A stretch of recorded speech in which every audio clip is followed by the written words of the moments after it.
자, 그러면 이제 그 푸생 관련된 내용을 이제 좀 볼게요. 보니까 전민변전 사업이 뒤에 있네요. 예, 그래서 요게 전민변전 사업도 같이 읽어볼게요. 예, 앞에 분에 없어 갖고 빠진 줄 알았더니 여기다 집어넣네요. 예. 자, 그러면 내용을 보겠습니다. 자, 144페이지 푸생 관련된 내용 한번 읽어볼게요. 자, 원외 간섭과 국내 정치 관련된 내용 보면요. 자, 원외 간섭은 국내 정치 상황을 복잡하게 만들었다. 자, 국왕의 지위를 불안하게 했으며 부원 세력을 양성시켜 왕위에 도전하거나 국내 정치의 파행을 운영하게 됐다. 또 내적인 사회 모순을 증폭시켰다. 토지 탈청, 수지 체제의 문란, 국가의 재정난과 민의 군피카 등은 원외 간섭기 때 더욱 심각해졌다. 자, 그것은 원의 수탈과 부원세력의 침탈로 인해 더 극심해졌고 역대 국왕은 이런 문제를 해결하기 위한 여러 대책을 수입해 시행하려고 했으나 그때마다 부원세력의 책동과 원나 간섭을 성공을 거둘 수 없었다. 원종에 이어서 왕에 오른 충녕왕은 자신의 원의 부마인 점을 활용해 왕권의 안정을 깼다. 그는 당시 고려에 파견되어 있던 원의 관료와 부원세력을 견제했으며 원종 때 정권에서 소외됐던 문무 관료들의 관계를 개선함으로써 왕권을 항의했다. 나아가서 원의 직접적인 간섭을 축소하고자 했다. 그러나 이러한 노력은 도리어 반원적인 반항으로 전개되지 않았다. 그래서 반원적인 것보다는 약간 원나라 간섭을 좀 덜하는 방향으로 했다. 이렇게 보시면 될 것 같아요. 실제로 충녕왕 때 원을 충성한 번왕으로 적극적 친원 정책을 추진했고 이로써 독자적 왕권을 확립할 수 있었다. 그래서 공민왕 때 이전의 개혁은 이렇게 친원적인 성격이 상당히 강했다라는 걸 볼 수가 있죠. 자, 원의 통치력이 강력한 한 고려는 원을 철저히 배제하는 반원 정책을 추진할 수 없었고 이를 적극적으로 추진할 만한 정치 세력도 형성되지 않았다. 자, 이런 상태에서 충렬, 충성왕과 충숙, 충해왕이 왕위에 번갈아 올라갔으며 국왕과 시왕의 왕위 다툼이 다투기도 하였다. 자, 원의 지원 아래 이제 왕위를 오르고 왕위를 지킬 수 있는 상황에서 역대 국왕은 취약한 국내 기반을 확충하기 위해서 측근 세력들을 육성하고 이를 통해 정치를 운영했다. 그래서 원의 지원 하에서 이제 왕위에 올랐던 이제 역대 국왕들은 그 당시 이제 오랫동안 충령 이전에 이후부터는 오랫동안 충자 독립 왕들은 주로 이제 어릴 때 국내에 있지 않고 그 대도에 가 있었거든요. 거기에는 교육을 받고 나서 인제 고려 와 갖고 왕이 됐기 때문에 국내 기반이 없어요. 그러니까 같이 따라왔던 이 측근 세력들을 자신의 인제 국내 기반을 이용해 갖고 했죠. 그 과정에서 인제 측근 세력들이 이제 육성되기 시작했고 이들 또 측근 세력들은 그 앞에 전대 측근 세력들도 제거하는 과정에서 개혁을 이제 진행을 했다. 이렇게 이해를 해 주시면 될 것 같아요. 자, 원간섭기 때 고려의 국왕은 즉위하기 전에 원에 수계했으므로 국내 이제 정치 세력과 거의 접촉이 없었다. 자, 왕위에 오른 뒤에 원에서 자신과 함께 생활했던 시종 신료들을 이용해 권력을 장악했고 이것이 측근 정치로 나타났다. 자, 왕위가 교체할 때마다 새롭게 즉위한 국왕은 새로운 측근 세력들을 육성하였고 이에 따라 전왕의 측근 세력이 대거 숙청하는 사태를 이루었다. 자, 원의 후원 아래 왕위에 오른 역대 왕들이 자신의 정치적 기반을 원과 함께 활동한 측근 세력을 두고 있는 상황에서 적극적인 반원 정책을 추진하기 불가능했다. 그래서 충성왕, 충수왕, 충무왕 때 이른바 개혁 정치를 추진했지만 원의 영향이 엄연한 실정에서 그것의 소기의 목적을 달성하는 것이 불가능했다. 자, 반원이 전제되지 않는 개혁 정치는 성공할 수 없었던 것이다. 자, 권력의 기반을 원의 지원을 두고 있었던 고려의 국왕이나 측근 세력은 당연히 친원적인 성향을 가질 수밖에 없었다. 국왕과 측근 세력과 타협하면서 정치적, 사회적 지위를 유지하는 검은 세력도 기본적으로 친원적일 수밖에 없었다. 자, 측근 정치의 폐단에 대한 비판적인 신진 관료들은 반원적인 보수를 보이지 않았다. 원이 이제 쇠퇴하는 14세기 중엽에 가서야 원간섭의 근본적인 부정이 가능했다. 그러니까 충무왕 이후부터 가능했다. 이렇게 보시면 될 것 같아요. 자, 반원 정책의 추진을 볼게요. 자, 반원 정책이 어려웠던 상황정은 충무왕 때 개혁 정책에서 잘 보여주고 있다는 거죠.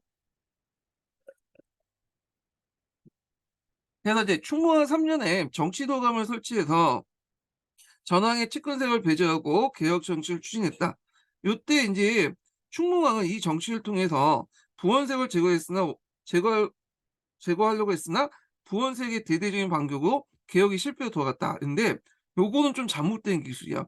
이 충무왕이 즉위할 때는 그 뭐냐면 8살 정도 됐거든요. 8 살이었고 이 사람이 인제 뭐 그 성년 되기 전에 이미 그 뭐냐면 이게 전염병에 걸려서 죽은 걸로 알고 있어요. 그래서 실제 정치는 인제 누가 하냐면 충무왕의 어머니, 그러니까 원나라 공주가 했던 거죠. 원나라 공주 출신이. 그렇기 때문에 요거는 충무왕이 했던 것보다는 그 당시 이제 정치도감에 있는 정치관 중에 실무자급에 있는 그런 사람들 있죠.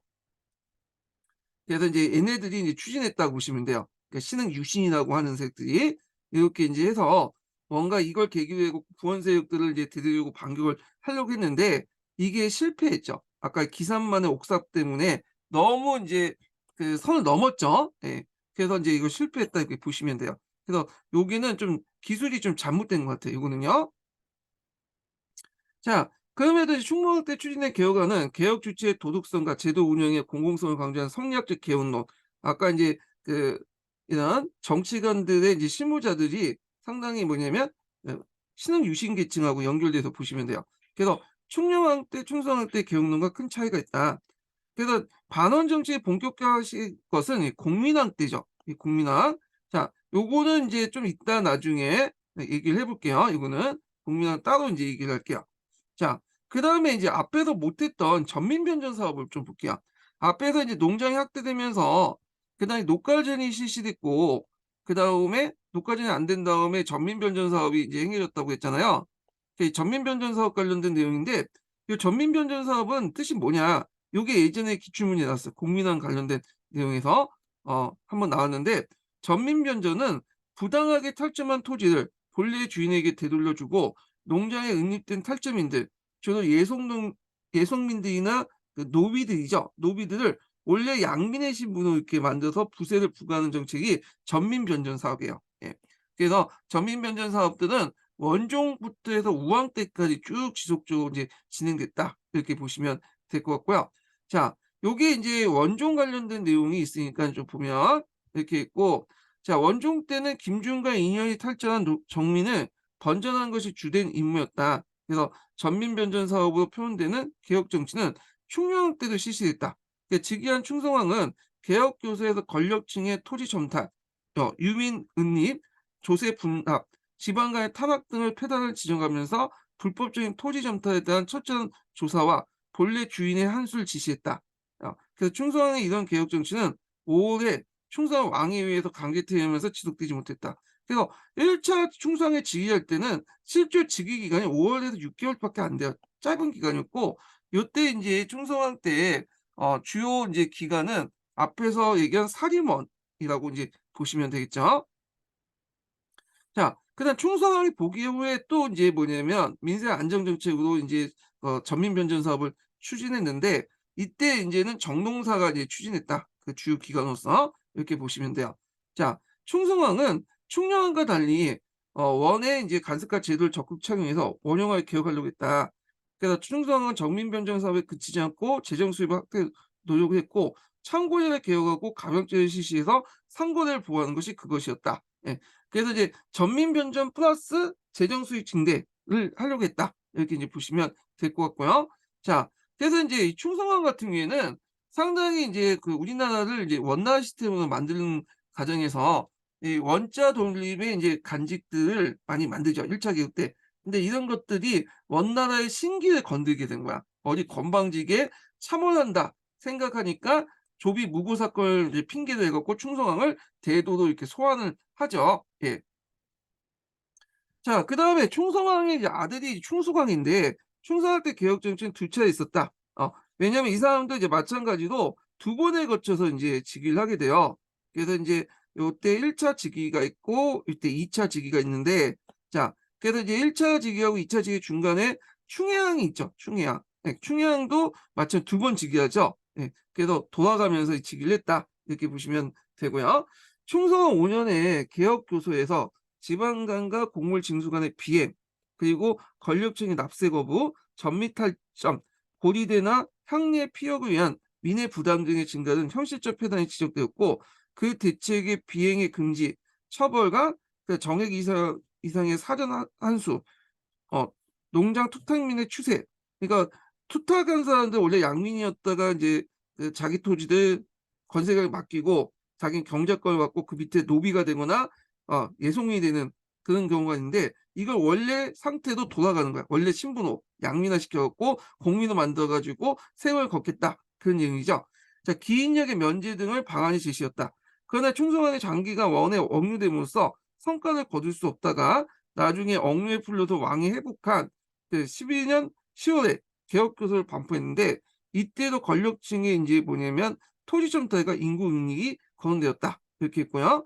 그다음에 충무강 때 인제 앞에서 얘기한 정치도감을 설치했죠.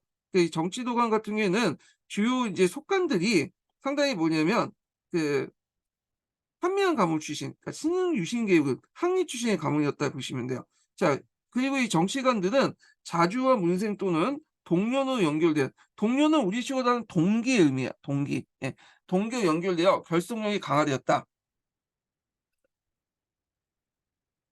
그러니까 정치도감에서는 토지 탈전과 고리대, 암남 위천에 든 농민의 농장의 폐단, 수조권의 중첩 형상 등을 봐준, 수조권의 중첩 형상은 그 한 개 토지에 한 개의 수조권이 있는 게 아니라 여러 명이 인제 2-3 명의 2인 이상의 수조권이 인제 중첩되는 경우가 있었거든요. 예, 이런 걸 얘기하는 거고요.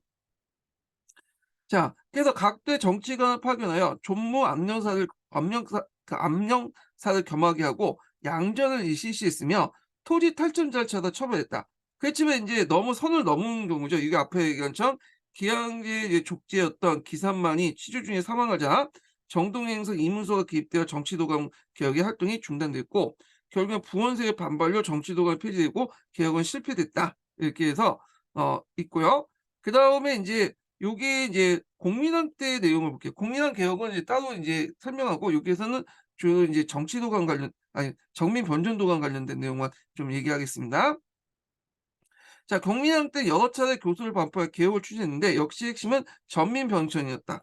그래서 개혁의 교소에서도 전민 사송의 결단과 그다음에 이제 경병 금지를 통한 토지 첨단을 방지하고, 그러니까 정과 민이라는 것은 원래 주인하고, 그러니까 전민 사송이라는 건 뭐냐면 그 당시 이제 그 예전에 인제 땅들, 땅과 예전의 민들을 원래 신분으로 돌려준다는 거, 돌려주거나 예전 신분을 복귀시키는 그런 걸 얘기하는 거죠. 자, 그래서 인제 방지하고 국가 재정을 확충하고자 했다. 그래서 이제 이때 이승당이나 김영호 같은 충무왕 때의 건신들의 탈점 행위를 조사하고 충의왕의 사고였던 의성천과 덕청장을 장악하려고 했다. 근데 5 년에도 이제 있는데, 요 충의왕은 자기 형이고요. 이 충의왕은 유명하죠. 이 사람은 여자들 건들면서 이제 결국에는 쫓겨나서 기양군에서 이제 죽게 되는데, 이 왕이고, 그다음에 충무왕은 자기 조카예요. 네. 그래 갖고 조카보다 좀 약간 좀 늦게 왕이 됐어. 보통 같은 학년이 이제 때에서 고르거나 그 뒤에 학년에서 골라야 되는데, 요건 좀 앞에 학년에서 골랐던 게 좀 그런데, 그래서 조카를 이어 갖고 인제 왕이 됐어요. 충무왕 충정왕이 자기 조카거든요. 뭐 이렇게 있고, 자, 그때 인제 그 측근색들을 제거했다, 이거 보시면 되겠죠. 자, 그다음 5 년에도 부원색을 제거하는 조치와 아울러 건세가 건병한 서북면 토지를 조사 몰수하여 군수에 충당하는 조치가 있었다. 자, 전민변전 사업이 본격화된 것은 공민왕이 14년에 신도를 등장하면서 활발해졌다. 요 내용이 예전에 기출문에 나왔죠. 이 전민변경 사업을 통해서 설치한 기구가 전민변전도감이고요. 충녕할 때도 전민변전도감 설치했는데 요때도 전민변전도감이 설치됐어요. 충양 때도 한번 전민변전도감을 설치한 기록이 있어요, 요 내용이. 전민변전도감이 복민왕 때만 만들어진 게 아니야. 여러 번의 집회를 거듭했다, 이렇게 보시면 돼요. 그래서 전민변전도감이 설치하고 나서 수도 판사라는 건 겸직이죠. 보통 도감의 최고 높은 사람을 사라고 하는데, 이 판사를 이제 신돈이 이제 어 된 거죠. 그래서 판사가 된 신도는 탈정한 농민들의 경중은 15일, 외방은 40일. 그러니까 경정은 이제 서울 아래 그 당시 개경 주변에 있는 건 15일, 외방은 그 경기도 밖에 있는 것을 40일 기한을 해서 자진 신고를 하여 강력한 조치를 당했다. 그러니까 요 기간 동안 검문세력들이 탈주한 전민을 신고를 해라, 검문세력들에게. 그렇지만 그다음에 기한 넘어가면 인제 강력하게 인제 처벌하겠다, 그 내용이에요. 그러니까 이 당시에 종묘나 학교, 창고, 사사, 녹전, 국수전과 군수전과 군인의 세곡전도 탈전된 상태였고, 그래서 신도는 이러한 조치에 크게 환영받았다. 그러나 이제 신도의 제거로 전민변전 사업이 충분히 성과를 거두지 못했고, 공민왕 때는 전민이 변전만이 아니라 세월권의 재편소를 통해서 세원의 근원을 새로 창출하고 염철 전매제를 향상시키고 단기적인 정부 수익을 늘렸으며 토지 및 호구 조사를 통해 세제 개편도 시행했다. 그래서 전민뿐만 아니라 이런 걸 통해서 이제 뭐냐면 세제 개편도 시도했다. 이렇게 보시면 되고 우왕 때 작가인 전민변전 사업이 또 부분적으로 추진됐다. 이렇게 있죠. 그러니까 당시의 토지와 농민 문제에 대해 정부는 이처럼 전민변전 등 불법적인 탈점이나 은림을 시정하는 방향으로 대처해 나갔다. 그러나 개혁을 추진할 만한 세력이 형성되지 못했으며 반면에 개혁의 대상이 될 부류인 원외 세력을 배경으로 부류들이 원외 세력을 배경으로 개혁을 방해하거나 저지하여 개혁을 성공을 거두지 못했다. 잦은 전민 변전의 추진은 그만큼 그것의 성과가 거두지 못했다는 걸 의미한 것이다. 자, 그런 가운데 이제 당시 토지 점유를 둘러싸고 분쟁이 갈수록 치열해졌고 농민의 불만과 저항이 고조되었다. 이렇게 있죠. 자, 이런 사정을 대처하기 위해서 이미 이제 전민 변전이 끝이 않고 전민 변전이라는 것은 전시가 체제에서 개선이잖아요. 이제 사전 제도 개선은 아예 개혁을 하지 않으면 됐다. 그러니까 종전에 이제 전시가 체제를 벗어나서 새로운 토지 제도를 이제 개선해서 기존의 이 사전 제도, 수조권을 바탕한 제도죠. 이걸 이제 개선할 수밖에 없었다. 이런 내용이죠. 그래서 이제 가전법이 실시됐다. 이런 것들 이제 기억을 해 두시면 될 것 같아요. 자, 그래서 인제 이렇게 이제 봤고요. 그다음에 또 볼 게 뭐냐면 여기 관련돼 가지고 그 시민왕국사 관련된 내용을 좀 또 보고 넘어가겠습니다. 시민왕국사 252 페이지 봐 보세요. 예. 자, 몽골의 원해 간섭과 고려의 정치부터 이제 쭉 읽어 볼게요.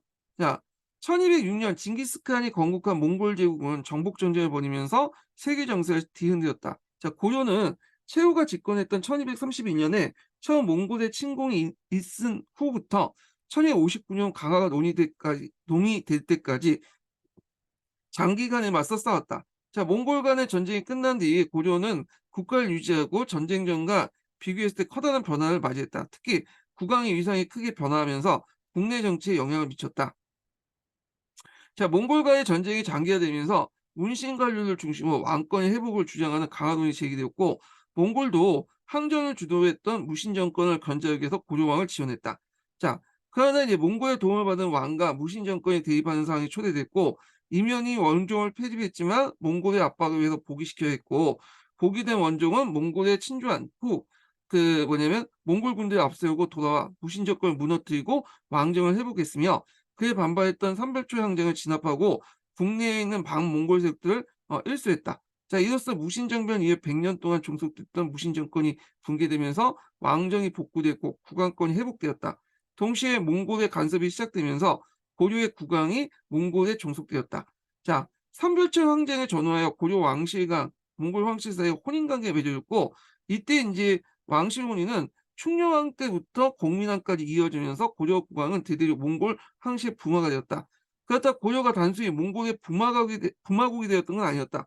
강화가 설립되었을 때 양국은 조공채권 관계를 맺었으며 이를 통해서 고려 국왕의 지위뿐만 아니라 독립국 왕국까지 지위를 보장받았다. 요건 이제 세력 구제의 원칙이라고 했죠. 다만 이때 이제 책봉은 고려 왕위 계승을 추인하는 형식적 절차에 그치지 않고 그러니까 이제 요때 책봉이라는 건 예전에는 고려 왕이 이제 즉위하면 뭐 송나라나 건안이나 그다음 금나라한테 가서 "우리 왕이 즉위했으니까 책봉해 달라." 하는 건 이제 하면 뭐 추인하는 형식으로 책봉해 준 거죠. 근데 요때는 직접적으로 간섭을 해 가지고 고려 국왕을 직접 임명하고 퇴위시키는 실제로 행사를 했다. 그 때문에 이제 앞에서 말한 것처럼 요 왕이 두 번이나 즉위하는 이 중조 형상들이 보였던 거죠. 자, 그 때문에 고려 국왕은 언제라도 몽고에 의해서 퇴위당할 수 있는 처지였다.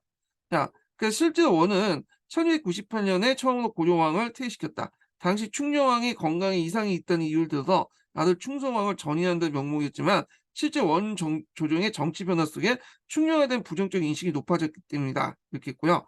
아마 이제 그때 이제 등장했던 성종이 충녕왕보다 좀 약간 학렬적으로 볼 때 왕실에서 좀 아래예요. 그러니까 이제 나이도 많고 하니까 이게 좀 약간 못마땅한 것 같아. 자기 학년이나 아니면 좀 아래에 있는 학년인데 자기보다 좀 위잖아. 그러니까 고모부 정도 되는 그 사람이거든요. 그러니까 자기 입장일 때는 좀 불편하니까 젊은 그 세자였던 이 충성왕을 왕위에 앉혔는데 이 사람이 이제 또 자기 멋대로 행동하니까 다시 인제 폐위시키고 충녕왕을 다시 앉힌 거죠. 뭐 왔다 갔다 하는 거야 그래서. 예 같은 해 충성왕이 퇴위하고 충녕을 복위한 것도 역시 원의 결정이었다. 자 그래서 고려사에는 충녕을 복위를 명하는 원의 조서가 반포될 때 사신이 온 지 10 여일이 지났지만 고려 사람들은 그러한 조서가 있는지 알지 못했다고 한 결정은 전적 원에 의해서 있다는 걸 밝히고 있다라는 거죠. 자 그래서 인제 술자리에서 인제 그걸 이제 충성하고 인제 원나라 사신이 그 술자리에서 논의하다가 갑자기 인제 원나라 사신이 충성왕한테 말하면서 "너 왕위를 충녕한테 넘겨라." 하면서 예 충녕에 넘겨줬다고 그래요. 예. 뭐 이렇게 있고 자 왕위 다툼을 즉위 퇴위 보기를 거듭하는 이는 중조라고 하는 근데 중조는 그 후에도 보이죠. 충성왕도 2번 했고 충의왕도 2번 했어. 그래서 부자 간에 인제 뭐냐면 왕위를 교체하는 그런 것들이 있었고 그 당시에는 이렇게 부자 간의 왕위가 계속 교체되다 보니까 자기 그 세자 아들이 일종의 정치의 라이벌이 돼 버린 거예요. 그래서 지네끼리 치고받고 싸우고 막 그런 경우 되게 많아. 예. 자 부자 사이도 재현됐고 충성왕은 국왕이 뺏긴 채 원나라 압송되기도 했고 충의왕은 유배당했다 기한길에 또 사망되죠. 충의왕은 또 앞에서 얘기했지만 여자를 너무 좋아했고 심지어는 이제 원나라 공주까지 건들고 그러잖아요. 그래서 인제 뭐냐면 결국에 잡혀가 갖고 이제 기한길에 사망을 했다. 예. 그러니까 중조는 원이 일방적으로 인제 영향력 행사한 결과로 볼 수 없고 고려의 정치 사회 갈등도 원인이 됐다. 아까처럼 부원세력 그 신앙 관련된 내용 있죠? 요거랑 좀 연결시켜서 좀 보시면 될 것 같아요. 자 그다음에 그 당시에 인제 측근세력 중심의 어떤 정치가 행해졌죠. 요 내용들인데 자 요 내용들은 이제 두 번째 단락부터 볼게요. 자 측근 세력을 본격적으로 육성하기 시작한 충녕왕 때이다. 충녕은 즉위하기 전에 원에서 자신이 시종했던 이들 공시에 책봉하고 간직과 토지를 지급하여 정치, 경제 기반을 제공했다.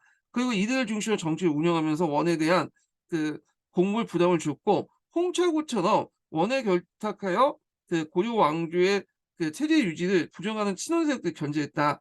그래서 이제 홍차구의 그가 그 앞 동 홍차구의 그 아들이 그 유명한 홍다구죠. 예. 뭐 이렇게 있고 홍씨 집안은 대표적인 부원 집안 중에 하나야. 예. 그래서 이렇게 있고 그 결과 충녕왕 때 왕권은 빠르게 안정됐고 측근 정치는 더욱 강화되었다.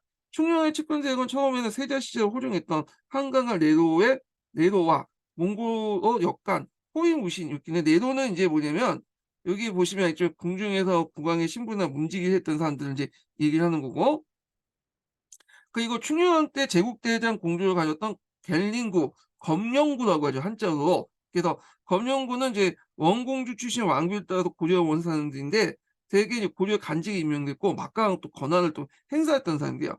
자 등으로 구성되었다.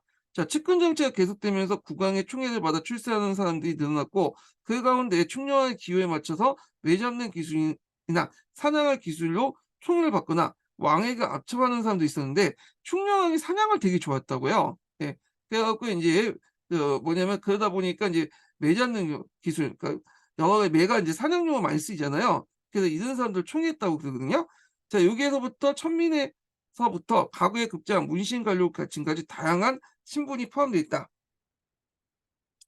그래서 이 충녕왕 이후에 측근 정치는 이어지면서 국왕의 측근이 되려는 이들이 늘어났다. 이렇게 인제 좀 보시면 되고요. 그다음에 인제 측근 정치가 인제 하면서 그 당시 대관들이 막 비판하면 오히려 국왕의 대관들을 처벌하고 측근 세력들을 인제 강화했어요. 그 결과 인제 뭐냐면 측근 정치만 행해지고 공식적인 라인들이 다 무너지게 되죠. 그러면서 관료 정치의 견제 기능이 약화되고 국왕 및 측근 세력의 권력 독점이 심화되었다. 이렇게 보시면 될 것 같아요. 자 그다음에 인제 이렇게 했고 그다음 뒤에 넘어가서 인제 개혁 정치 관련된 내용을 좀 보겠습니다. 자 그 당시 농장약 때도 농민들이 유망이 되면서 민의 저항이 심해지니까 그 당시 인제 그 충짜 돌린 왕들이 이제 개혁 정치를 하게 되고 그래서 인제 그 내용인데 좀 내용 볼게요. 자, 1298년 충성의 직위교소와 1308년에 충성의 복위교소, 그리고 1347년에 충무의 정리도감이라고 보시면 되겠죠. 정리도감을 만드는 그 교소, 이런 내용이라고 보시면 돼요. 그리고 1350년 공민학 직위교소 등이 지금까지 알려진 대표적인 개혁안이다. 자, 여기까지 당시의 정치, 경제, 사회 전 부분에 거쳐서 문제와 그 개혁 방안을 제시했는데, 특히 민의 유망을 초래한 토지점 탈전과 가중한 수치에 관심이 집중되었다. 자, 토지 문제에 대해서 건세계가 빼앗은 토지를 본래 주인에게 돌려주고 강제로 노비된 사람을 본래 신분을 회복시키는 해결책을 제시했다. 이걸 전민변전이라고 하죠.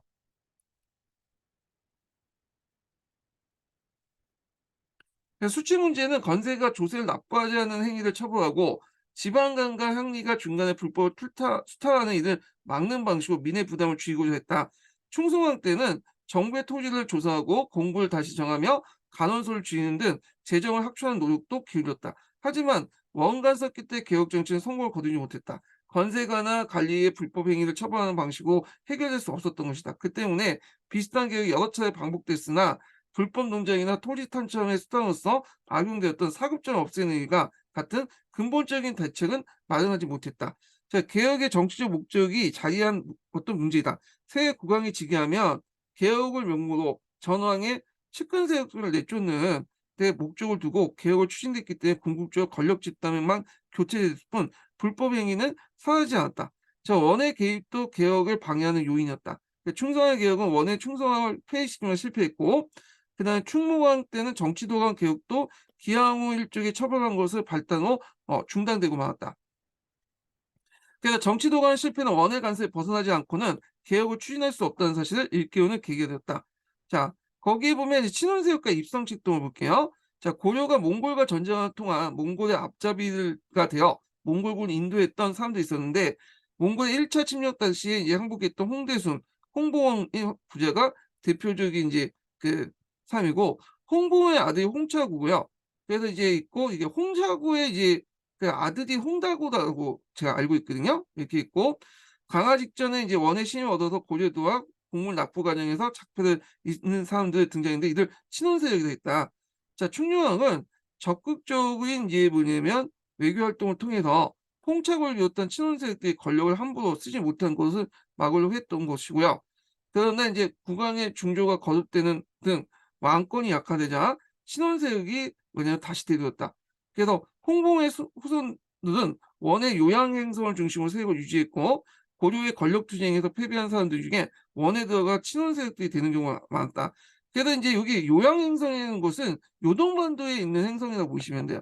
요동반도의 요양이나 심양 지역에 그 당시 뭐 자발적으로 이제 건너왔던, 그 몽골군에게 잡혀서 건너왔던 등등해서 몽골 그 고려 유민 출신들이 되게 많이 몰려 살고 있었거든요. 그러다 보니까 거기에 이제 그걸 통치하기 위해서 나중에 충성왕 때 그 당시 거기에 심양왕이라는 그 왕직을 뒀죠. 그걸 인제 충성왕이 이제 겸직을 했던 거고요. 예. 자, 그래서 인제 이들은 원을 끌어들여 고려의 권력을 장악하려고 했으며, 결국에 고려를 없애고 원의 행성으로 이렇게 만들려고 하는 입성책동을 벌였다. 그래서 이 초창기 때 입성책동이 충녕왕 때 입성책동이고요. 그 후에 입성책동이 3번 더 있었어요. 예. 이거는 인제 부원세력하고 인제 관련된데, 그거는 요거는 인제 그 홍씨 집안하고 관련된 거고, 그 뒤에 인제 입성책동 같은 경우에는 좀 약간 그 뭐냐면 신앙과 관련된 내용이야. 신앙과 관련된 내용인데 여기는 그 내용이고요. 자, 그래서 인제 친원세력의 입성됐던 1302 년에 충녕에 처음 일어났다. 홍차구의 아들이었던 그 홍중이가 요양행성 당시 고려에 설치돼 있던 정동행성과 병합하자고 주장했고, 이것이 실현되는 고려에 대한 원의 영향이 크게 강화되고 고려 왕조의 종속도 위태로워진 상황이었다.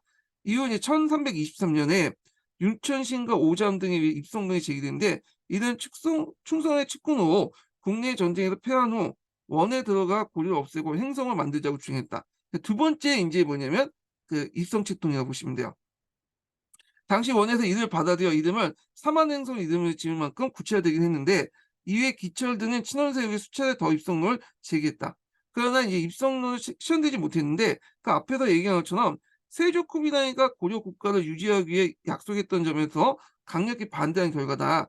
그래서 이걸 당시 원에선 쿠비나의 정치를 하나의 원칙으로 여겨졌고 때때로 그걸 회복하는 걸 표방했기 때문이다. 이런 상황에서 고려에 대해서 그 원칙을 어길 수 없다는 주장이 원에서 우세했고 고려는 입성 책동을 막고 국가를 유지함으로써 이후 반원 운동을 통해 자주성을 회복할 기회를 얻었다. 이렇게 있죠. 여기에는 1차와 2차 입성 책동만 나왔는데 중요한 입성 책동이 안 나왔네. 요거는 이제 뒤에 4번에 걸쳐 입성 책동이 있었잖아요. 그래서 이때는 이제 충성왕 때 이후에 이제 입성 채통이 있었는데 요거는 앞에 심항하고 관련된 건데 요 부분은 안 나와 있어요. 그래서 요게 관련된 것들은 이제 심포셈에 있는 내용하고 이제 연결시켜서 보시면 돼요. 예. 자, 그래서 인제 있고 요 뒤에 인제 단락은 이제 관련된 것들은 이제 그 뭐냐면 원의 간제 개편 관련된 내용인데 여기에서 좀 눈여겨볼 게 뭐냐면 이때 충녕왕 때 원의 간제는 사자 돌림 간제예요. 그래서 상위 가치는 모두 사로 계층했다. 그래서 이는 정치 제도 면에서 뭐냐 고려 전기 때 항제국 체제가 제국 체제로 낮았음을 의미한다. 근데 이제 그 아들 충녕왕 그 아들이었던 충성왕 때는 사자가 아니라 원자로 이렇게 뭐냐면 개혁을 했죠. 원자 그 짤이 개혁 그 간첩을 만들어서 개혁했는데 이런 것들이 이제 원나라에 이제 뭐냐면 눈밖에 난 거죠. 예. 자 그래서 있고 요 부분은 뭐 그냥 요 관련된 이제 그 항시 왕실 용어 격화 관련된 내용이니까 앞에서 언급했으니까 인제 넘어갔고요. 자 그다음에 이제 마지막 단락을 볼게요. 자 원의 제도가 대국 고려에 수용되었다.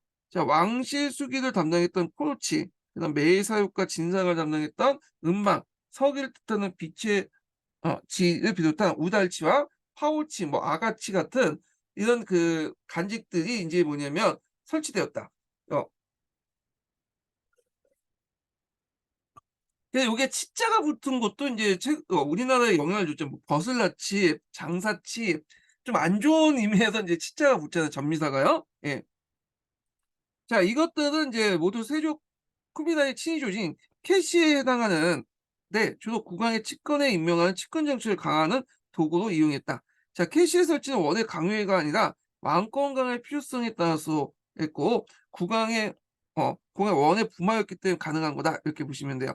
그래서 보통 인제 원나라 간섭기 때 했던 것들이 다 원의 강요에서 한 건 아니에요. 아 국왕이 자신의 권력을 강화한 것도 권력 강화하기 위해서 한 것도 있거든요. 원나라의 힘을 빌려 가지고 자신의 권한을 강화시키려고 했던 건데 요런 캐시의 어떤 정치나 그다음에 또 부마가 되는 것도 원나라가 요구했기 때문에 그런 게 아니라 그 왕실이 스스로 원했기 때문에 고려 왕실 권한을 강화시키기 위해서 이런 것도 인제 볼 수 있고 그다음에 인제 원나라의 복장을 입거나 아니면 이 번발을 수술한 것도 원나라가 강요한 것보단 원나라의 어떤 복장이나 번발을 하면서 원나라를 끌어들여 가지고 원나라 그러니까 이미지를 끌어들여서 뭔가 왕권을 강화시키려는 측면이 있었다. 이렇게 보시면 될 것 같아요.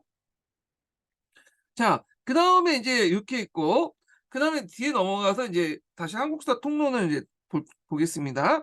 공민왕 관련된 개혁을 좀 볼게요.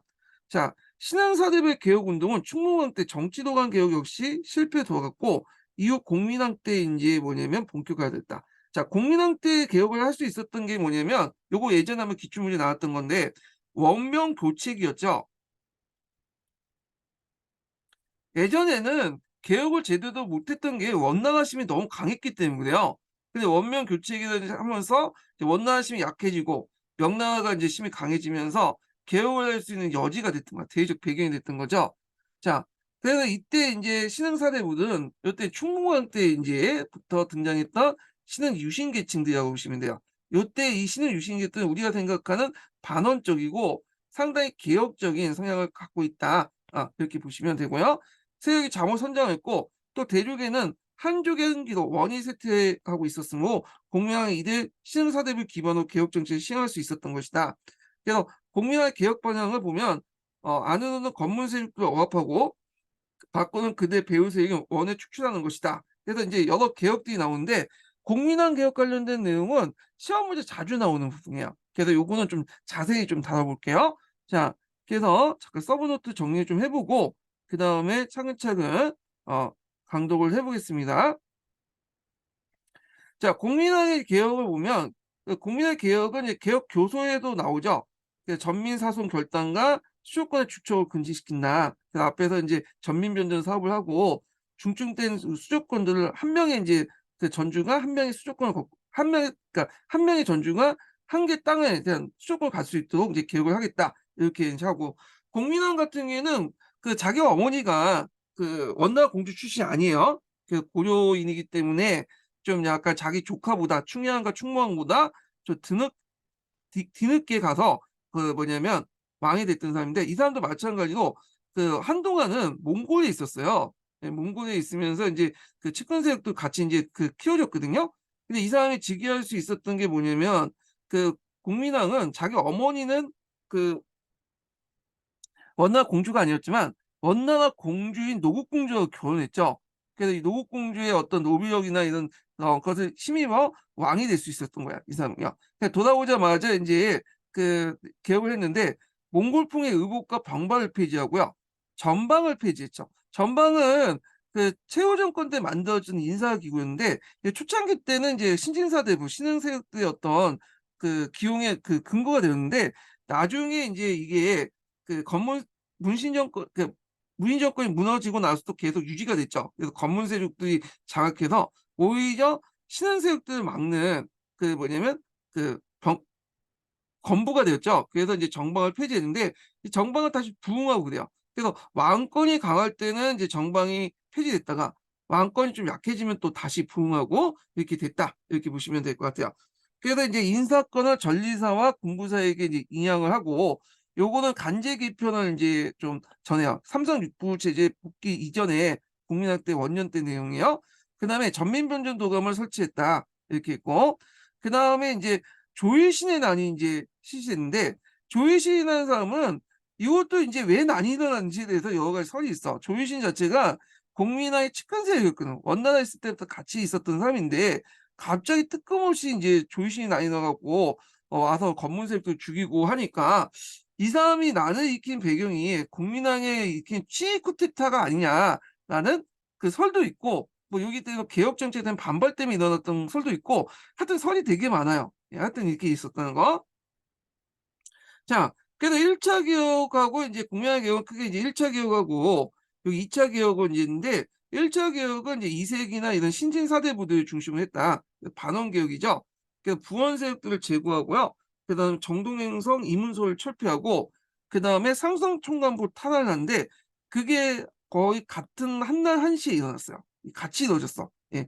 그래서 인제 있고 그다음 원의 지정 연호를 폐지하는데 요것도 되게 웃긴 게 지정 연호를 폐지했으면 새로운 연호를 공포해야 돼요. 고려가 이제 독자적인 연호도 공포할 수 있고 근데 그냥 폐지만 했어. 그러다가 다시 복귀하고 그 왔다 갔다 해 이것도.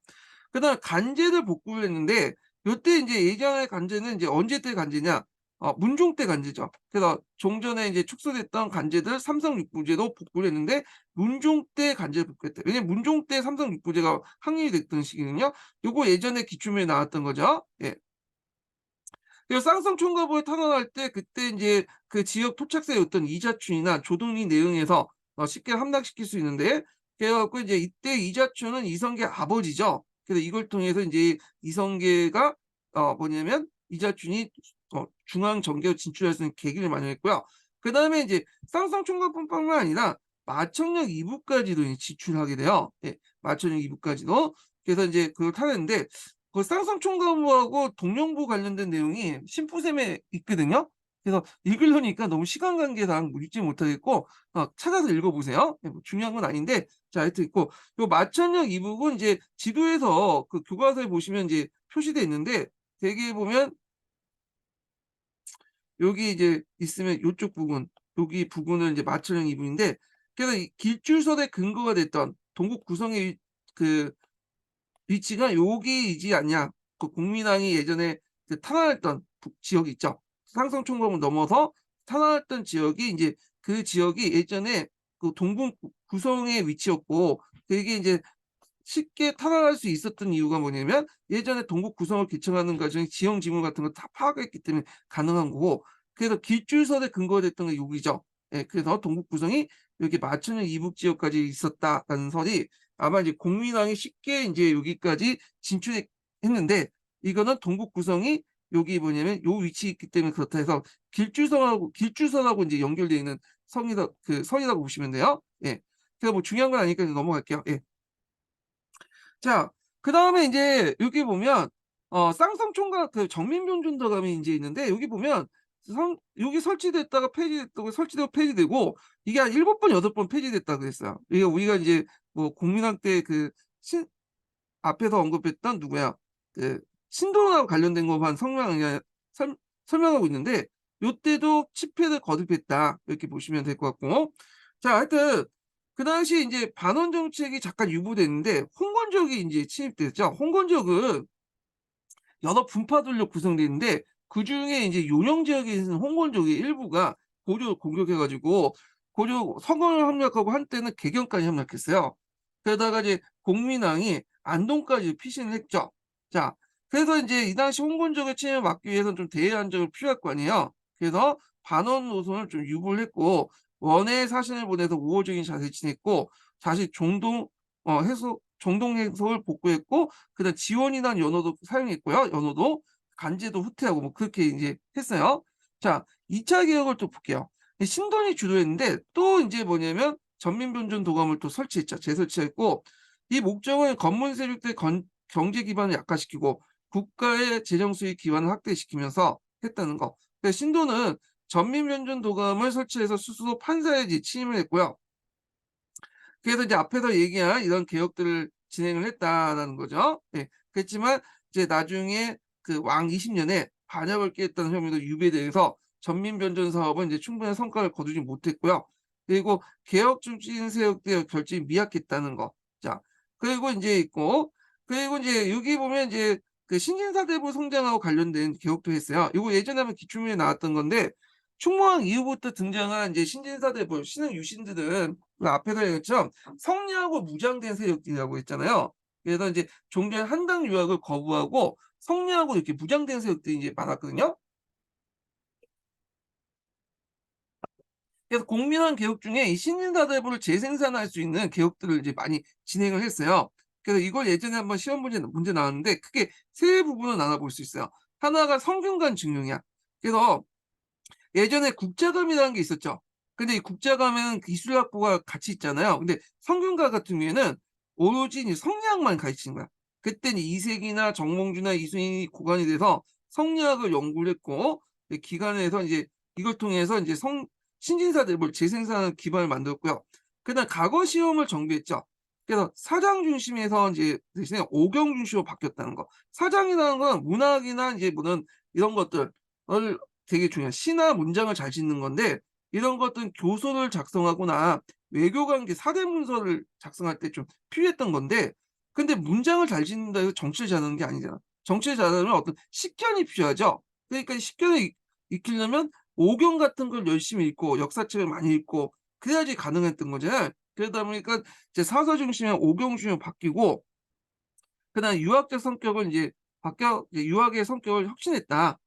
그래서 이제 오경 중심의 어떤 유학으로 인제 성격을 혁신했고 그다음 과거제 삼층제가 정비했는데 이거 예전에 기출문제 나왔죠. 그래서 향시, 회시, 전시 이렇게 있는데 예전에 이 복시라는 게 있었다고 했잖아요. 이걸 이제 관리해야 되는 게 전시인데 이건 원나라의 과거제도에 영향을 받았다고 보시면 돼요. 중국의 과거제도. 그 삼층제를 완비했고 정방을 폐지해 인사권을 장악했다는 거. 그리고 친명 정책을 했다. 그 당시 명나라가 이제 건국한 시 시기였는데 근데 이거에 둘러싸고 인제 갈등이 있었어. 그래서 신진사대부는 명나라를 하자. 그래서 이제 친명 정책을 했고 건문 세력들은 인제 그 건국이랑 말기에 들어가면 저쪽 이제 북쪽으로 또 껴놨거든요. 그래서 그때 북원이라고 하는 세력들을 인제 뭐냐면 하자. 이렇게 인제 해서 친명 세력하고 북원을 강조한 친원 세력 간의 갈등이 있었다. 이렇게 해서 외교 정책 갈등을 둘러싸였다는 거 그런 것도 좀 기억을 해 두시면 되고요. 결국에 명예사신이 파견됐고 명나라 연호를 사용했죠. 그래서 명예 외교 관계 이후에도 그 명나라는 원나라보다 더 많은 과도한 공무를 요구하면서 외교적 압력을 하니까 이 신진사대부들의 입장이 점점 약화되죠. 그래서 이걸 틈타서 이제 검문 세력들이 "봐라. 명나라와 그 사대 관계를 맺으니까 그러니까 차라리 그냥 쫓겨난 원나라도 예전에 좋았다. 원나라와 또 교류해서 사대 관계를 맺자." 하는 검문 세력들이 등장을 하게 돼요. 원래 이 검문 세력들은 이제 원나라와 또 관련돼 있는 세력들이 아니에요. 그래서 결국에는 이제 이런 갈등이 있었다. 이렇게 보시면 되고, 그다음에 동령부를 공격했는데, 동령부라는 건 어디냐면 예전에 동령부는 이제 평양 지역에 있었던 건데, 충녕왕 때 이 동령부 지역, 평양 지역이 이제 그 반환되면서 요 지역에 있었던 동령부 기관을 심양 지역으로 옮겨요. 심양 지역. 예. 그리고 심양 요양에 이제 고려 유민들이 많았는데 요걸 관리하고자 신항을 뒀다고 했죠. 신항을. 자, 근데 이제 이 심양 세력들하고 이제 부원 세력들이 짝짝꿍 해가지고 고려 왕실하고 이제 그 뭐냐면 압력을 줘갖고 입성책동 중에 이제 후반기 입성책동, 3차, 4차 입성책동은 요 심양의 이제 책동 때문에 이제 지속됐는데, 이때 이제 원나라가 세력이 약화되면서 요동 지역이 일종의 무정공산 지역이 돼요. 그래서 주인이 없는 땅이 될 뿐이죠. 그래서 여기를 이제 장악을 하고 신앙 지역의 부원 세력의 근거지가 됐던 이 심양과 요양을 장악할 필요 있다는 거죠. 그래서 요동을 장악하고 그다음에 신앙 세력의 근거지, 그러니까 부원 세력의 근거지가 됐던 심양과 요양을 장악할 목적으로 두 번에 거쳐 가지고 뭐냐면 동령부를 공격하죠. 이 요동 지역을. 그래서 1차는 인당, 2차는 채영. 세 번에 거치네. 예, 세 번에 거쳐서 공격해. 그러니까 인당, 2차, 3차. 그래서 3차 이성계가 공격했는데 요때 이제 이성계가 여기 심양과 요양을 점령하고 나서 여기에 나라를 세울 고려도 편입해야 되는데, 그 당시 고려가 여기 지킬 뭐냐면 여적이 못 됐나 봐요. 그래서 요 땅이 우리나라 영토라고 선포하고 그냥 철수를 했어. 예. 그래서 그 당시 심양강도 부원색도 제거하고 우리 영토도 선포하고 철수하면서 거기에 있었던 이제 심양과 요양 지역에 있는 고려 유민들을 다 끌고 들어왔죠. 후에 이제 명나라가 이제 군대를 끌고 와갖고 이 요동을 장악하게 돼요. 그래서 이제 명나라는 이 땅을 동령위라고 설치하죠. 동령부가 있었는데 요게 이제 군사를 설치해서 예전 명칭을 그대 따서 동령위도 이제 설치를 했고, 그 과정에서 이제 요동을 둘러싸고 이제 조선 초기 때 요동을 어떻게 먹냐에 따라서 이제 명나라가 먹기 전이에요. 그러니까 명나라가 이제 먹으려고 할 때 조선이 이제 여기를 또 먹으려고 하니까 그 당시 이제 그 정도전이 이제 그 요동 출범을 하려고 하는 이유도 명나라가 오기 전에 여기를 먹어야 된다. 이렇게 이제 주장을 했는 과정에서 이제 했던 건데, 결국에는 이 요동은 이제 앞에서 얘기한 것처럼 동령위가 설치해서 명나라 땅으로 넘어가게 돼요. 그러니까 이제 요동 출병 같은 경우에는 명나라하고 싸우자는 게 아니라 이미 이제 그 명나라가 요동을 아직 장악하지 못할 때 우리가 군대를 파견해서 요동을 장악하자, 그런 주장에서 요동 출병 요동 정벌을 정도전이 주장했던 거죠. 이런 거와 연결시켜서 이제 보시면 될 것 같고. 자, 그래서 이제 개혁의 실패 이유를 보면 최고 실권자인 신돈의 정치적 경력이 미숙뿐만 아니라 문무의 실권 여전히 보수적인 검문 세력들이 장악하고 있었고, 그러니까 신진사대부리 세력이 성장했다고 해도 아직까지 검문 세력을 능가할 만큼의 세력은 아니었다. 이런 것들 이제 보시면 돼요. 그러니까 예전에 한번 개혁의 실패 배경을 개혁의 주체와 관련돼서 한번 물어본 적이 있어. 네, 이런 것들 좀 기억을 해두시면 되고, 거기에다 홍건적이나 외부의 침입으로 이렇게 꾸준히 개혁을 추진하기 어려웠다. 이런 것도 이제 연결돼서 이제 보시면 되겠죠. 자, 그래서 이제 있고, 그러면 관련된 내용을 이제 한 통에서 다시 읽어보겠습니다. 예. 자, 그래서 우선 공민왕은 기철 등 부원배를 제거하고요. 그다음 정동행성 이문소를 협파하고 상성총각을 공격했는데 요게 한날 한시에 같이 넣었다고 해요. 같은 비슷한 시기에. 그다음에 새로이 명예 용어를 사용하는 명예사신을 파괴한 친명정책을 뚫기 시작했다. 자, 근데 이거는 이제 약간 공민왕 후반기 때 정책이라고 보시면 돼요. 왜냐하면 명나라가 그때 당시에는 존재하지 않았죠. 그래서 후반기 때 이제 등장했던 거고, 여기 후반기 때 외교 정책이었다 보시면 되고, 전반기 때는 이제 친원을 했다가 반원했다가 좀 약간 친원했다가 왔다 갔다 했다, 이렇게 보시면 되고요. 대내적으로는 검문세력도 억압하기 위해서 개혁 정책을 추진했는데, 원간섭 때도 병된 간제를 삼성 600 구간제 복구하고, 그 복구 시점이 이제 문종 때죠. 문종 때. 그다음에 관문 세력들의 간직 독점을 이제 중심으로 했던 정박을 폐지했다. 특히 공민왕의 이제 그 후에 승려인 신도를 등용해서 가감한 개혁 정치를 이제 해서 오랫동안 적폐를 시정하려고 했다. 그래서 이제 먼저 이공소나 건청원이나 뭐 등등해서 건신을 축출하고 대신에 문벌이 낮은 사대부를 등용을 했으며, 또 전민 변전 도감을 설치해서 검문 세력을 빼앗기고 전민을 원래 주인에게 돌려주면서 노비로부터 양민이 되고자 호소한 자들 모두 해방시켜 줬다. 자, 이러한 공민왕과 사대부의 대내적인 개혁 정치는 아직도 강력한 기성 세력을 가지고 있던 검문 세력의 반발로 부닥치게 되었고, 그들의 검문 세력은 국민왕의 반원 정책의 그들 검은 세력은 국민왕의 반원 정책과 혁신 정치로 말미암아 그들의 세력 기반이 무너지는 걸 두려워하여 신도를 제거하고 국민을 시해했으니, 그래서 이제 이로써 사대부의 개혁 운동 또 한 번 그 좌절되고 말았다 이렇게 했는데, 마치 이제 그 신도를 제거한 게 국민왕이 아니라 마치 검문 세력처럼 얘기하고 있는데, 실제로 신도를 제거한 사람은 국민왕이에요. 이 국민왕이 신도는 이제 뭐 개혁의 정치를 이제 사용했다가 무슨 이유인지 몰라도 신도를 제거했다고 그래요. 그래서 여러 가지 설 중에 이제 그 당시 명나라가 이제 등장하니까, 명나라 같은 경우에는 좀 성리학을 강조하는, 주작을 강조하고 반불교적인 어떤 성격을 띠고 있거든요. 네. 그러니까 명나라의 눈치를 보고 제거했다는 설도 있고 뭐 여러 가지 설이 있어요. 예. 그래서 있고, 그다음에 공민왕이 인제 그 자제한테 죽게 되죠, 자기 친위 세력들한테. 이것도 공민왕이 자초한 것도 있어요. 예. 공민왕이 이제 그 노곡공주가 죽고 나서 이렇게 이제 좀 방탕한 생활을 하잖아요. 그래서 젊은 이제 그 미소녀들, 귀족 자제들 모아 가지고 그 같이 인제 동성애도 즐기고 하고 하다가 결국에는 이제 나중에 그들에 의해서 시해되는데, 중요한 건 아니니까 그냥 넘어갈게요. 예. 그래서 요거는 좀 약간 신돈제거나 공연 시해가 마치 검문 세력들이 뭐 작정하고 죽인 것처럼 이렇게 설명하는데, 요건 아닌 것 같아요, 제 생각에 보면. 자, 뭐 이렇게 있고, 자, 이로써 인제 사대부대 개혁 운동은 또 한 번 좌절되고 말았다. 예. 이렇게 이제 보시면 될 것 같고요. 자, 그래서 인제 잠깐요. 예.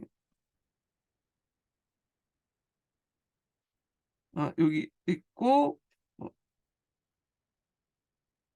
뭘 이제 보시냐면 공민왕의 개혁 관련된 내용을 이제 보겠습니다. 예. 여기를 인제 아까 인제 읽었던 부분 있죠? 예. 공민왕 개혁 관련된 내용 볼게요. 몇 페이지 펴 보시냐면요. 146 페이지 펴 보세요. 예. 자, 요거 하기 전에 인제 세 번째 인증번호 알려드릴게요. 세 번째 인증번호는 90 7 번입니다. 예, 97 번입니다. 예. 자, 반원 정책은 공민왕 때 적극적으로 펼쳐졌으며 개혁 정치도 시행을 옮겨져 성과를 거둘 수 있었다. 자, 공민왕이 즉위한 무렵 원은 쇠퇴의 길을 걷고 있었다. 몽골족의 통치력이 약화돼 한족의 이제 이 각지에서 공개 원을 위협했는데, 그때 이제 그 장사성이라는 사람이 있어요. 장사성. 강남에 일어났던 이제 그 반란 중에 장사성이 있었는데, 이때 국민왕 초창기 때 그 원나라가 국민왕한테 요청을 해요. 그래 가지고 인제 그 장사성을 파견할 수 있는 고려 병력을 좀 달라. 그래서 원군을 파견했죠, 국민왕이. 그래서 이때 인제 최영 장군을 파견했는데, 자, 한 번 이제 장사성단은 인제 원군하고 원나라 군대하고 같이 인제 토벌을 갔다가 원나라 군대가 예전의 원나라 군대가 아니라는 걸 깨닫게 된 거야. 세 상 힘이 상당히 약화됐다는 걸 알게 된 거죠. 자, 그래서 나중에 인제 최영이 들어와서 그 얘기를 하니까 이 당시 국민당이 '아, 한번 개겨도 되겠구나.'라고 생각을 하게 된 거야. 예. 이렇게 있고, 자, 뭐 이렇게 있고, 자, 공민왕은 이제 형이 충의왕이 즉위한 다음 12 살의 나이로 질자가 되어 원나라에 들어가서 수기를 몸으로 10 년간 머물렀다. 자, 이런 사정으로 대륙의 정세를 잘 파악하고 있던 공민왕은 즉위한 후 얼마 안 돼요. 몽골식 풍속의 병발을 품고 호복을 벗었으며 원나라 간섭에 근본적으로 부정하는 반원 노선을 시사했다. 예. 그는 식견 있는 유학자 집단 외에도 연조 수종 공식가, 그러니까 자신은 인제 뭐냐면 따라갔던 대도에 머물면서 따라갔던 이제 수종 공식인데, 연자는 영경을 얘기하는 거야. 영경의 잠저다지, 점저. 잠저다는 건 왕이 되기 전에 머물렀던 곳인데, 영경의 잠저에서 같이 따라왔던 공신들, 쉽게 말하면 자신의 측간 세력들 이렇게 보시면 될 것 같아요. 그래서 외적 세력들 기반으로 가지고 있어서 개혁 정책을 적극 펼칠 수 있었다. 자, 그러나 적극적인 반원 정책은 공민왕 5년에 당했다. 자, 기천을 비롯해서 건건, 노책 등 부원 세력들을 처형했으며 부원 세력들을 장악하고 있던 정동행성 이문소를 폐지했다. 자, 그래서 이게 1356년 같은 해에 같이 이뤄진 거야. 그 부원세력 처벌, 이문서 폐지, 그다음에 쌍성총감은 잠깐 뒤에 있었네요. 예. 이게 제가 같이 있었는데 쌍성총감은 2년 뒤에 있었던 거야. 예. 하여튼 같은 비슷한 시기에 행해졌다 이렇게 보시면 돼요. 기철수청하고 정동행성, 이문서 그런 것들 또 그냥 쌍성총감 보이는데 거의 비슷한 시기인데 이건 같은 연도에 있었고 좀 있다 인제 쌍성총감 공격을 해서 탄환했다. 자, 이에 대해 원은 이제 사신을 보내 항의했을 뿐 직접 개입하지 못했다. 그만큼 이제 원나라가 힘이 약해졌고 각지의 농민 반란들, 홍건적의 난 등 해 갖고 정신이 없었다니까 그 고조의 이제 뭐냐면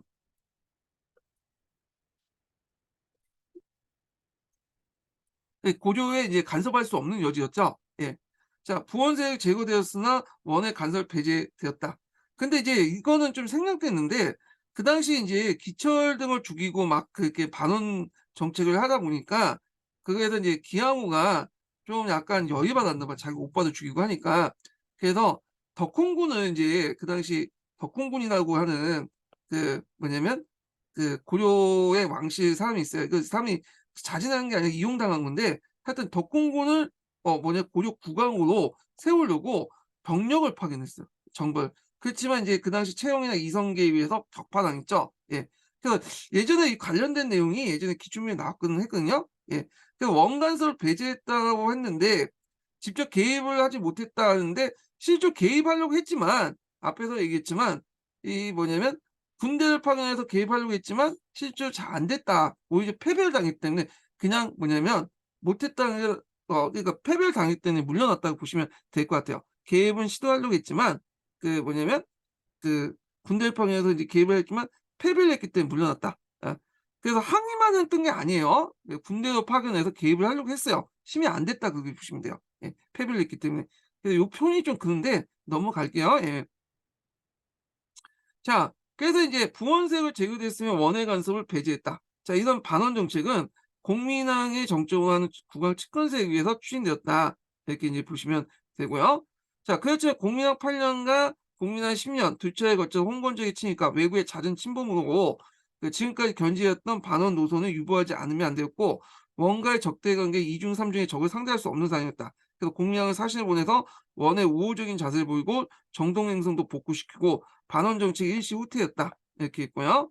자, 그래서 이제 홍건적과 이제 왜구를 격퇴하는 과정에서 이제 신흥 무장 세력들이 등장했죠. 이 대표적인 게 이성계나 그다음에 그 채용 같은 사람들이고 이들이 이제 나중에 특히 이성계가 이제 신흥 사대부, 신흥 유신 세력들과 결탁하면서 조선을 세웠던 거죠.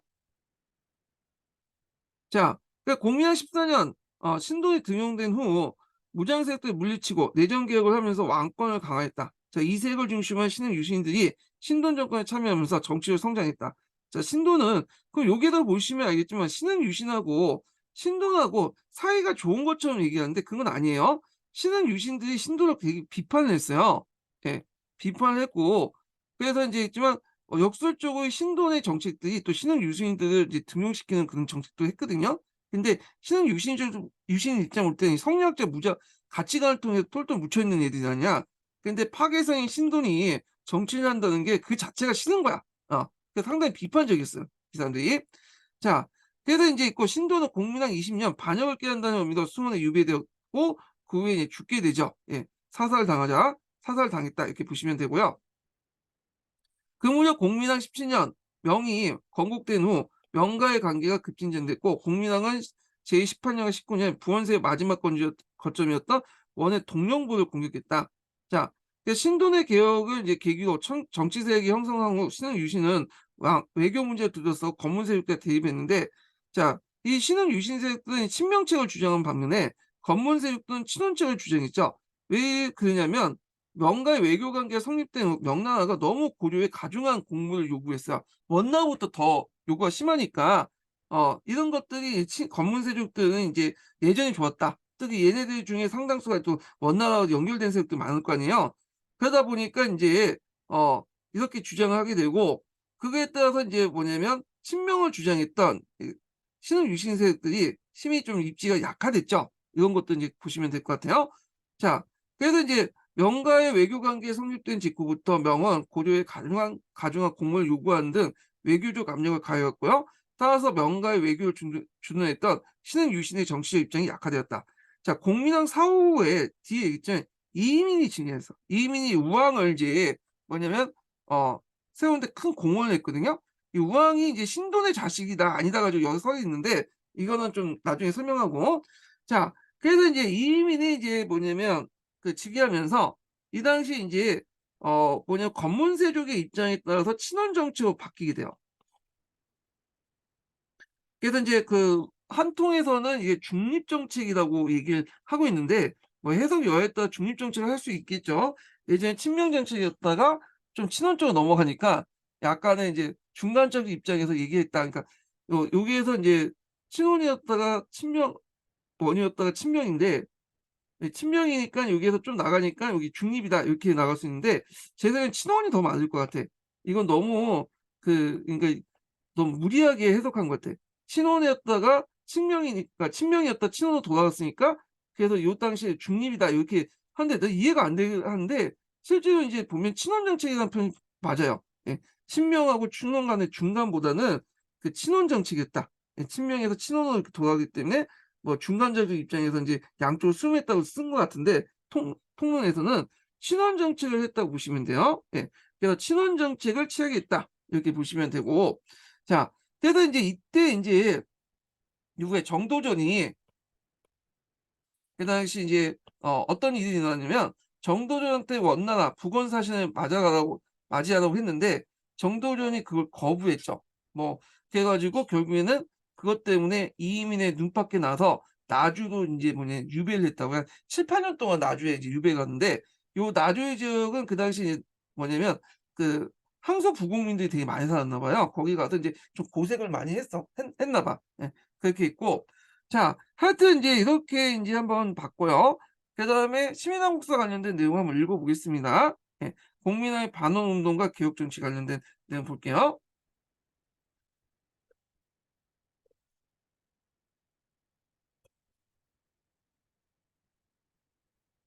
자, 14 세기 때 고려 국왕의 중조가 거듭되고 입성 채통이 일어나는 등 국왕의 지위가 불완전했다.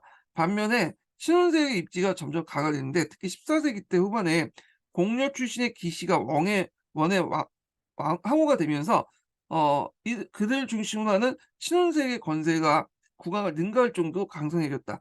자, 이들은 고려의 정치에 개입하고 사익을 추구했는데 특히 충무왕 때 정치도관 개혁 활동을 기항호가 직접 가입해 좌절시켰다. 정치도감 활동이 실패한 후 고려의 개혁세력은 신원세력과 대립하기 시작했고 이런 가운데 즉위한 공민왕은 1356년 반원운동을 일으켜 원의 간섭을 벗어나는 데 성공했다. 자, 공민왕은 기철 등 대표적인 친원세력들을 제거하고 군대를 동원해서 쌍성총각을 되찾았고 그 과정에서 고려는 쌍성총각으로 설치되기 전보다 더 북쪽 영토를 확장시켰다. 마천령 이북 지역까지 확장했는데 동북 구성의 위치가 여기다 하면서 길주설과 연결됐다고 했죠. 당시 원에서는 한중 농민 봉기가 전국에 일어나는 등 왕조가 쇠퇴하는 기미가 또렷이 나타났다. 반원 세력들의 성공은 그러한 정세를 정확히 파악한 결과였다.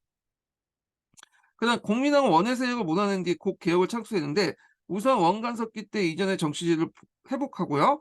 정방을 폐지했으며 건세가 일으킨 토지와 노비 문제를 해결했다. 예. 그래서 이제 앞에서 언급했던 내용들이죠. 하지만 이런 개혁은 공민왕 의도대로 추진되지 않았다. 공민왕에서 즉위 전 원에서 시종했던 측근세력이 있는 데다가 반원 운동 이후 왕권이 회복되면서 측근 정치에 재원됐기 때문이다. 정방이 재설치된 것도 단적이다. 게다가 1359년에 그다음 홍콩군의 침입으로 수도가 함락하는 등 어려움을 겪으면서 개혁이 더 이상 추진하지 못했다. 자, 공민왕의 개혁은 1356년 신돈을 등용하면서 다시 시작했는데 신돈은 건세가가 뺏어선 토지를 본래 주인에게 돌려주고 강제 노비가 된 사람들이 신분을 회복시키는 정책을 가감하게 추진했다. 자, 공민왕의 신돈의 개혁 강력한 의지에 힘입어 개혁은 어느 정도 성공을 거뒀고 하지만 반대사회 모아부 신도의 죽임을 당하고 공민왕 먼저 시해당하면서 자제이들에게 죽었다고 하죠. 예. 개혁은 또다시 중단되고 말았다. 이렇게 있고요. 자, 그다음에 신흥 유신 관련된 내용들이 있는데 요거 한번 읽어 볼게요. 여기 인제 신진사대로 성장 관련된 내용인데 한번 읽어 보겠습니다. 자, 원간섭기 때 지배 세력은 권문 세력이었지만 다른 한편 새로운 계층도 계속 진출했다. 자, 지방의 항리 중에 과거의 급제에 관리가 되는 사람도 있었는데 이들 신진사대에 불렸다. 자, 신진사대부의 주요 특징은 성리학을 이해하면서 이들 바탕으로 현실 문제에 관심을 기울이고 개혁 정치에 참여했다는 점이다. 성리학은 원어부터 들어오고서 개인의 수양을 강조하고 사회 문제를 책임을 다할 것을 강조했다. 자, 성리학은 신진사대의 전용문은 아니었다. 성리학은 과거의 시험 과목이었는데 검문색도 간직이 오는 수단으로 과거를 중시해서 성리학을 공부해서 급제한 사람도 있었다. 요거 예전에 한번 기출문제 나왔던 그 내용이거든요. 그래서 그 검문세력 중에 상당히 이제 성리학을 이제 배워가지고 그 당시 이제 그 원나라 과거 시험에 그 응시해갖고 합격한 사례들이 나와요.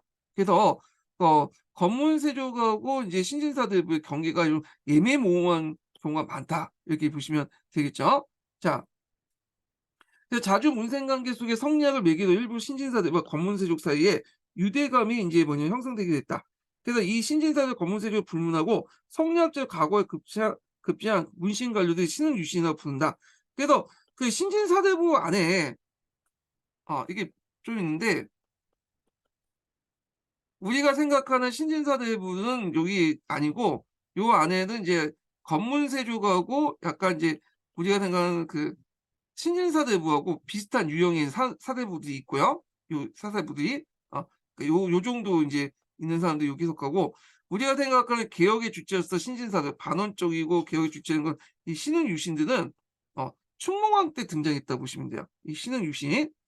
그래서 요 신흥 유신이 처음 등장한 것은 충무왕 때 이재원 등의 활동을 통해서이다. 자, 이제 과거제 수정의 사설을 처음으로 과거 시험에 포함시키면서 사서라는 것은 이제 뭐냐면 어 그 여러분도 알다시피 인제 대학, 중용, 논어, 맹자잖아요. 그래서 이제 오경보다 사서를 더 중요시 여긴다고 했죠. 성리학에서는. 그래서 사서를 처음으로 과거 시험 과목에 포함시키면서 신흥 유신이 성장하는 중요한 계기를 마련했다. 예. 그 이재헌이 이제 성리학을 이제 도입했던 사람인데 이 사람은 인제 충성왕의 측근세로서 망건당에 이제 있으면서 그 당시 이제 그 원나라 성리학자 교류를 하면서 이 성리학을 도입을 했죠. 충무왕 때 또 이제 개혁 정치에 또 같이 했고 자 그래서 이후 이제 신흥 유신은 공민화 개혁 정치에 만들었다. 참여했다. 그래서 이제 우리가 생각하는 신흥 유신은 충무왕 때 등장했고 이들은 이제 성리학으로 완전히 똘똘 뭉정했고 물론 그전에도 이제 성리학이 있었지만 더 이제 성리학이 심화됐다. 이렇게 보시면 되고 그다음에 그 강당 논법을 통해서 도입을 했다. 요 관련된 내용은 이제 그 국편이 우리 역사에서 있어요. 국편이나 신편한국사인가 거기에 있으니까 거기 관련된 내용을 좀 얘기한 거예요. 자, 공민왕과 신도는 신은 유신을 중심으로 개혁 추진 세력을 만들기 위해서 성균관에 이색이나 그 정몽주, 정도전 등에게 성리학을 교육하도록 했다. 그러니까 이로써 이제 신은 유신이 점차 새로운 세력으로 뭐냐면 이루었다. 자, 고려 후기 때 항리 출신의 신진사대가 계속 늘었지만 이들은 고려 말까지 정치 세력을 이루지 못했고 오히려 신진사대부는 혼인이나 자주 문생 관계를 또 검문 세력으로 출세하는 경우가 강했다.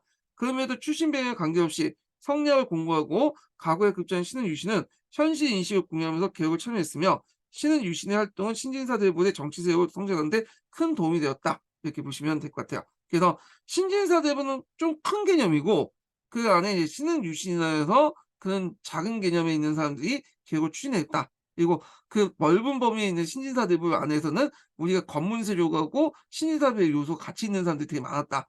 명확하게 이제 우리가 생각하는 그런 신진사대부는 충무왕 이후부터 이제 등장했다. 이렇게 보시면 될 것 같아요. 몇 번씩 강조하는데 예. 그래서 이 강조하다 보면 이게 했던 말을 또 하고 했던 말을 또 해. 이게 좀 시간이 많이 걸리거든요. 예. 그래서 뭐 이렇게 있고 그다음에 이제 넘어가서 인제 국제 정세 변화와 인제 위화도 해군 관련된 내용을 이제 보겠는데 요거는 좀 쉬었다가 인제 진행을 하겠습니다.